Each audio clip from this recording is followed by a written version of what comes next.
You're the government of a Euro-poor country, and when you look across the pond and see the marvel that is the FGM-148 Javelin, you are in awe. But at a cost of almost £200,000 a shot, it's not within the meagre defence budgets to procure for general use. The limited numbers you can afford are going to have to be used by specialised troops only. You have a whole list of alternatives that are primitive, unguided rockets. They're hardly an elegant weapon for a more civilised age. So what do? The first to approach this problem would be the Swedish. It's 1987 and they've just adopted the now iconic AT-4.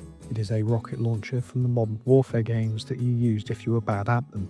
But in real life it did have its problems. Limited range, low accuracy and a small warhead, along with the fact that it was unguided, were the main ones. The technology behind the AT-4 dates back to the 1960s, so you can see why there was some desire for something new.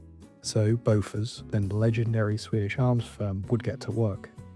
Around the same time the Swedes realised the AT-4 may not be good enough, the British were starting to come to the same conclusion, but this time they were using the M72LAW. They had just procured the LAW 80 or 94, depending on who you ask. This too was an unguided heat rocket with a spotting rifle to assist aiming. But the British Army also wanted more. It does have some weird features. With some rigging it could be turned into an off-route anti-tank line, but this wasn't good enough to have it continue into service. So they put out a call for a new guided anti-tank weapon. And the conclusion for the DRE, the Defence Research Establishment, is that the UK would have to procure two new systems.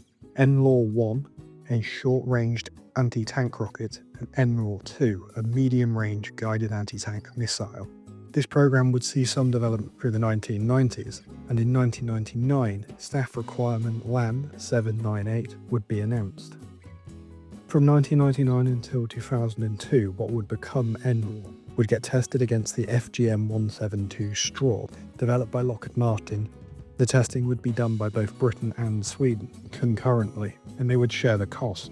But in 2002, SAAB Bofors, as it would become, would win the bid and the two countries would sign a memorandum of understanding confirming the joint procurement.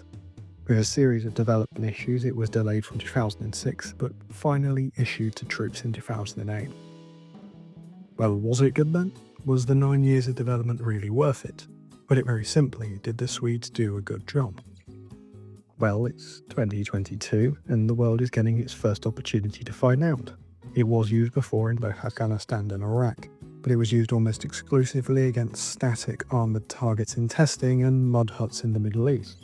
But for the first time it would be used primarily against tanks, as Russia would begin its 3-day special military operation into Ukraine. And by all accounts it's worked flawlessly, being responsible for somewhere between 30 to 40% of the early Russian tank losses. The top-of-tank functionality would defeat the Soviet-era tank defences that were employed on the vast majority of modern Russian tanks, leading to the advent of so-called cope cages.